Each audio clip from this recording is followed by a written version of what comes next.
Muita calma nessa hora, muita hora nessa calma. Eu sou o Felipe Barbosa, um escritor apaixonado por fantasia. Aqui no canal nós falamos sempre de autores de obras de horror e terror, e o nome que sempre aparece por aqui é o de Howard Phillips Lovecraft. Nós já temos vídeo aqui sobre o Cthulhu, sobre a Cor que Caiu do Espaço, sobre outros contos do autor, e caso você esteja perdendo, esse mês eu tô fazendo uma leitura coletiva junto com o pessoal da editora Nova Fronteira dessa belezinha aqui, ó. O box com 2 volumes dos mitos de Cthulhu. Essa é a primeira leitura do nosso clube do livro no Telegram, que foi inaugurado no dia da live de aniversário aqui do canal esse ano. E lá pelo meu Instagram nós estamos lendo e comentando, tanto no IGTV quanto em lives, falando sempre de 2 contos por semana. Então corre lá pra conferir, caso você não me siga ainda no Instagram. Ele aparece sempre aqui na tela nos vídeos, é @ofelipebarbosa, e é lá nesse perfil, através das mensagens por direct, que eu recebo dicas e sugestões de vocês para temas de próximos vídeos do canal. E um assunto que muitos de vocês já me pediram por lá era para falar do misterioso livro Necronomicon,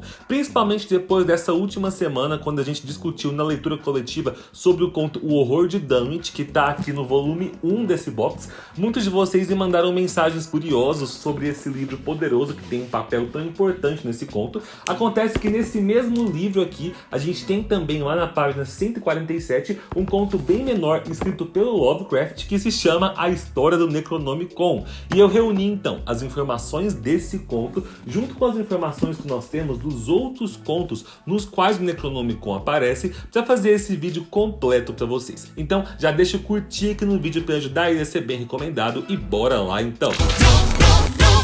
Antes de mais nada, é preciso que a gente saiba fazer uma distinção entre informações reais e fictícias. A história que eu vou contar aqui a seguir de como o Necronomicon surgiu, dos lugares por onde ele passou e tudo mais, é uma história que usa nomes de lugares reais, de pessoas reais, que faz referência a fatos históricos que realmente aconteceram, mas é uma história fictícia, criada pelo Lovecraft. Fazia parte do estilo do autor escrever os contos dele e comentar sobre eles como se eles fossem verdade, acrescentar ali detalhes reais para dar uma verossimilhança para a história. Era como então se os contos dele fossem registros de fenômenos que Lovecraft teria conhecido na vida real. Só que o próprio Lovecraft em vida admitia que era tudo ficção, então entendam aqui que as primeiras informações que eu vou trazer aqui nesse vídeo fazem parte da história criada por ele. Mas no final do vídeo eu vou avisar que quando eu trouxer algumas informações de teorias e fatos sobre pessoas que alegam a real existência de um Necronomicon, dizendo por aí que esse livro não foi criado pelo Lovecraft e que ele realmente existiu. Indo então para a história do surgimento do Necronomicon, o título original do livro em árabe era Al-Azif, e Azif era a palavra que os árabes usavam para designar o som noturno produzido pelos insetos que eles supunham que era o uivo dos demônios. Esse livro, Al-Azif, então, foi escrito pelo poeta Abdul al-Hazaret, que era chamado de o árabe louco de Sanaa. Sanaa é a capital e maior cidade ali do país Iêmen. O Abdul al-Hazaret teria vivido por volta do ano 700 depois de Cristo, e ele visitou as ruínas da Babilônia e os subterrâneos secretos da cidade de Mênfis, que era uma cidade ali do Antigo Egito, e nas explorações dele, ele passou 10 anos sozinho no grande deserto do sul da Arábia e em outros desertos ali também da região, que supostamente eram desertos habitados por espíritos malignos e monstros da noite. Diziam os boatos então que enquanto ele ficou ali nesses desertos, algumas coisas estranhas e inacreditáveis teriam penetrado na mente dele e mudado completamente a noção que ele tinha do mundo. Nos últimos anos de vida do Abdul al-Hazaret, ele permaneceu na cidade de Damasco, onde ele usou todos os conhecimentos que ele adquiriu através de criaturas interdimensionais para poder escrever o Necronomicon, que, como eu falei aqui a princípio, foi batizado por ele de Al-Azif. Acontece que pouco tempo depois o Abdul al-Hazaret morreu ou então desapareceu, a gente não sabe, né, no ano 738 depois de Cristo. E sobre esse desaparecimento dele, muitas histórias terríveis e contraditórias são contadas. De acordo com o que o conto do Lovecraft fala pra gente, teria um biógrafo do século XII que teria registrado que o Abdul foi pego por um monstro invisível em plena luz do dia e devorado de forma sanguinária na presença de um grande número de testemunhas aterrorizadas que não entendiam o que estava acontecendo. A única coisa que era certa ali entre todo mundo é de que o Abdul tinha se tornado completamente insano. E da loucura dele muitas coisas eram ditas. Ele alegava antes de morrer que ele tinha visitado a fabulosa Irem, ou Cidade dos Pilares, que é uma cidade misteriosa que realmente é citada no Alcorão. E o Abdul dizia também que ele teria encontrado debaixo das ruínas de uma cidade deserta sem nome alguns arquivos e registros secretos de uma raça que era mais antiga que a própria humanidade. Durante os seus últimos anos de vida, então, ele vivia falando de criaturas e entidades superiores a nós, e ele se dizia um muçulmano não praticante, porque ele adorava entidades desconhecidas que eram chamadas por ele de Yog-Sothoth e Cthulhu. Exato, é o Cthulhu que nós tão bem conhecemos e o Yog-Sothoth, que era a entidade cósmica que o personagem do Horror de Dunwich estava tentando trazer para a Terra. Quem acompanhou aí a leitura coletiva da semana passada tá por dentro. Mas então, desde o ano que o Abdul morreu até o ano de 950 depois de Cristo, o livro Al-Wasif circulou em segredo entre os filósofos da época, já que todas as religiões que tomavam conhecimento daquele livro condenavam ele como algo pecaminoso, até que ele foi secretamente traduzido para o idioma grego, ganhando a partir daí, nessa tradução, o título de Necronomicon. Dizem que no século seguinte o Necronomicon então teria influenciado acontecimentos terríveis, até que ele foi proibido e queimado pelo patriarca Miguel, que foi o líder da Constantinopla naquela época. Dizem que nesse século, antes dele ter sido proibido pelo Miguel, várias criaturas foram evocadas, vilarejos foram amaldiçoados e eventos inimagináveis aconteceram por obra das maldições e ensinamentos contidos no livro. Acontece que o livro não se perdeu completamente e no ano de 1228 ele foi traduzido para uma cópia em latim. Foi aí que, embora ele continuasse sendo um livro extremamente raro, ele passou a ser um tanto mais conhecido. Mas é dito que muito do conteúdo original se perdeu, já que aparentemente nessas traduções e proibições que o livro teve, vários elementos do livro original em árabe teriam se perdido. Em 1232, quando a obra continuava sendo replicada, o Papa Gregório IX baniu o livro, proibindo a existência tanto da versão em latim quanto da versão grega.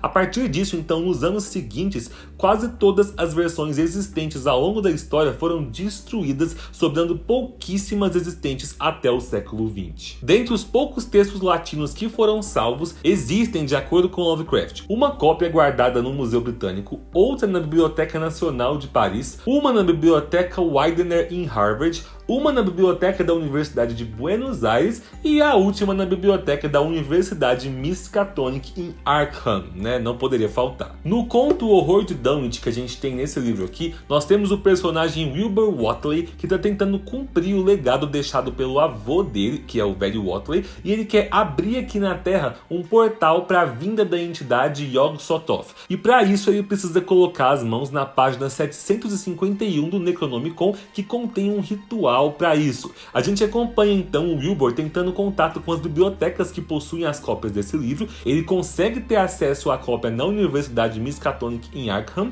mas ali no conto a gente percebe também como que os bibliotecários que guardam essas cópias protegiam esse livro. Eles mantêm contato uns com os outros e eles têm consciência da responsabilidade que é se certificar de que o livro não caia em mãos erradas. É dito também que possivelmente existem várias outras cópias em segredo e tem um rumor de que a cópia mais fiel à obra original é uma do século XV que supostamente existe na coleção de um célebre milionário norte-americano. De qualquer forma, o livro continua rigorosamente proibido pelas autoridades da maioria dos países e por todas as organizações religiosas, já que dizem que a simples leitura desse livro gera terríveis consequências. Beleza, cambada, mas afinal, o que é que esse livro faz, né? O que é que existe contido nele? Embora o conto A História do Necronomicon não traga pra gente essas respostas, vários outros contos do autor mencionam o livro e trazem pistas dos rituais e das magias antigas que existiam ali. Vamos entender então o que foi que esses Outer Gods, né, os deuses exteriores, teriam supostamente revelado para o Abdul al-Hazred e o que ele teria registrado nesse livro. Primeiro então, no conto O Horror de Dunwich, que eu já mencionei aqui, é revelado que o livro continha instruções de como criar uma fórmula chamada Poeira e Benghazi, que era um pó feito a partir de uma receita árabe descoberta pelos povos antigos que tornava visível os outros deuses e os infames seres que por eles eram gerados, né? né, que habitam aí ocultos em meio à humanidade. Além das instruções de como fabricar essa poeira, o Necronomicon também ensinaria a fazer o chamado sinal vurichiano, que era uma sequência de gestos que também permitiam que o invisível se tornasse visível. Além disso, como eu já falei, a página 751 do livro contém um longo canto ritualístico capaz de convocar a entidade Yog-Sothoth, e é bem interessante que nesse conto, O Horror de Dunwich, nós temos transcrito um trecho do próprio Necronomicon que diz o seguinte: não se deve pensar que o homem seja o mais antigo ou o último dos mestres da terra, nem que as formas vulgares da vida e da substância andem desacompanhadas. Os anciões foram, os anciões são e os anciões serão, não nos espaços que conhecemos, mas entre um e outro. Os anciões caminham serenos e primevos, adimensionais e invisíveis para nós. Yog-Sothoth sabe onde os anciões ressurgiram da antiguidade e onde eles hão de ressurgir outra vez. O grande Cthulhu é primo deles, porém consegue vê-los somente através de uma névoa difusa. Yog-Sothoth é a chave da passagem através da qual as esferas se encontram. O homem reina hoje como eles reinaram outrora, mas logo eles hão de reinar tal como o homem reina hoje. Depois do verão vem o inverno e depois do inverno o verão. Os anciões esperam, pacientes e poderosos, pois é aqui que eles hão de reinar outra vez. Então nesse trecho aqui dá pra ver que o Necronomicon tinha um conteúdo bem profético ali nas suas páginas também. Já no conto A Coisa na Soleira da Porta, que foi o conto dessa semana na leitura coletiva, a gente passa a ter uma noção de que os rituais contidos no Necronomicon podem ser usados entre pessoas comuns. E nós somos apresentados a uma fórmula bizarra usada por alguns personagens do conto de transferência de mentes entre corpos, onde você transfere a sua consciência para o corpo de outra pessoa. Já no conto Os Sonhos na Casa da Bruxa, é dito que existem capítulos do Necronomicon que são usados por praticantes de bruxaria que servem ao Nyarlathotep, que é uma entidade que, diferente das entidades cósmicas extraterrestres, ele frequentemente caminha pela Terra sob a forma de um ser humano, normalmente como um homem alto, esguio e bem alegre que faz acordos com cultos de bruxaria e fornece poderes para pessoas mortais. Todas as instruções de como lidar com o Nyarlathotep estariam então contidas na versão completa do Necronomicon. No conto Nas Montanhas da Loucura, é dito que há uma seção inteira contendo informações e descrições das características dos seres ancestrais que habitavam as regiões antárticas muito antes da humanidade existir, como se fosse uma espécie de bestiário. E no mais, nas obras chamadas Cartas Selecionadas de H.P. Lovecraft, que são realmente cartas que ele escrevia para o seu círculo de amigos, comentando informações do universo que ele criou, nós sabemos que o Necronomicon também tinha seções que traziam as seguintes informações. Tinha relatos de acontecimentos envolvendo um Ghoul, contando sobre encontros de alguns indivíduos com essa criatura. A página 984 continha uma passagem inteira e escrita num idioma que é chamado de Naakal, que seria a língua falada no continente perdido de Mu, que no passado foi um continente que afundou no Oceano Pacífico. E por fim, havia um capítulo inteiramente dedicado a processos místicos capazes de permitir o controle sobre elementos da natureza e até mesmo controle sobre a própria morte, trazendo rituais capazes de ressuscitar os mortos. Bom, mas a questão é que o Necronomicon, talvez exatamente por ser tão misterioso, por ter tantas perguntas não respondidas sobre ele, se tornou um elemento inesquecível não só das obras do Lovecraft, mas também da literatura e da cultura pop como um todo. Então, em muitas obras de ficção e fantasia, o termo Necronomicon começou a ser usado muitas vezes como um sinônimo para livro dos mortos, e vários livros e filmes faziam referência ao livro que foi criado pelo Lovecraft. Alguns exemplos aqui. A aparição mais famosa do Necronomicon é a série de filmes Evil Dead, onde ali na história os rituais contidos no livro são responsáveis por toda a tragédia satânica que acontece com os personagens dos filmes. O Necronomicon também aparece nas HQs de horror da Archie Comics, na série Afterlife with Archie. No filme recente que adapta A Cor que Caiu do Espaço, a personagem adolescente da família que pratica bruxaria usa o Necronomicon para os rituais dela, mesmo que no conto original do Lovecraft isso não aconteça. E como eu não posso nunca deixar de citar Stephen King, o vilão Randall Flagg, lá no livro Os Olhos do Dragão, usa o Necronomicon. Na verdade, assim, ele usa um livro de magia e rituais sombrios, mas que, de acordo com o que o Stephen King escreve, esse livro teria sido escrito por um homem louco com o sobrenome Al-Hazred, que seria de uma terra distante. Então, assim, não tinha como ser uma referência mais clara ao Lovecraft. A grande questão, gente, é que a figura do Necronomicon ficou tão famosa que começaram a surgir aí há um bom tempo já teorias da conspiração de que esse livro realmente existiu, de que Lovecraft teve acesso a ele ou a parte dele e que na verdade ainda existem cópias e traduções dele escondidas pelo mundo. Ao longo das décadas, então, surgiram publicações oficiais, algumas que você encontra aí hoje em dia, de livros chamados Necronomicon, de autores que diziam que estavam traduzindo conhecimentos do Necronomicon original. Eu encontrei um link incrível da editora Penumbra, eu vou deixar ele aqui na descrição, onde eles comentam sobre várias dessas publicações de Necronomicons ao longo da história. Eu vou citar aqui apenas as principais delas. O primeiro Necronomicon de que se tem registro que foi amplamente disponibilizado para o público em geral foi em 1977, é chamado de o Necronomicon de Simon. Simon seria o autor desse livro, né? Só que assim, ninguém sabe quem é esse Simon, porque não tem nem um sobrenome para identificar ele. Há teorias de que esse Simon seria um pseudônimo do ocultista Peter Levenda, mas é só uma teoria. De qualquer forma, o autor desse livro, esse Simon aí, né, começa os seus registros ali com uma história de como esse manuscrito antigo do Necronomicon original foi parar em posse dele.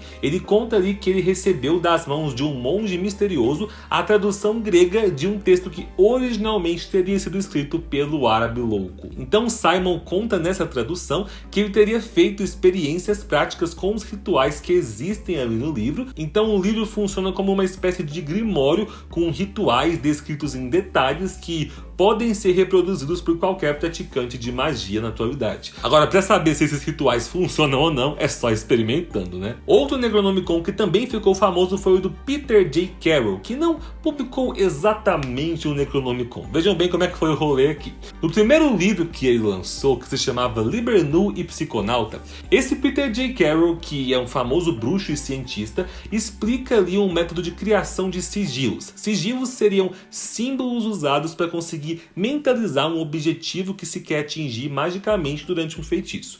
Aí o Peter ensina então nesse livro a usar um sigilo com o objetivo de ter acesso ao Necronomicon. A ideia dele é a seguinte, de que o Necronomicon, na verdade, seria um conjunto de conhecimentos ocultistas que realmente existe, mas existe numa outra esfera de consciência. Então ele diz que no passado o Lovecraft teria conseguido acesso a essa esfera de conhecimento e ele decidiu colocar essas informações nas obras fictícias dele. Então, teoricamente, através desses sigilos e rituais que o Peter traz no livro, seria possível alcançar esses domínios aí e ter acesso ao que é chamado de Necronomicon. Aí, num dos livros seguintes do autor, que se chama Epot, existe ali um trecho do que seria uma parte do Necronomicon que ele teria conseguido quando ele usou esse ritual. Então, temos ali um conjunto de práticas e rituais que lidam com entidades dos mitos de Lovecraft. Então, o autor lida ali com uma ideia onde o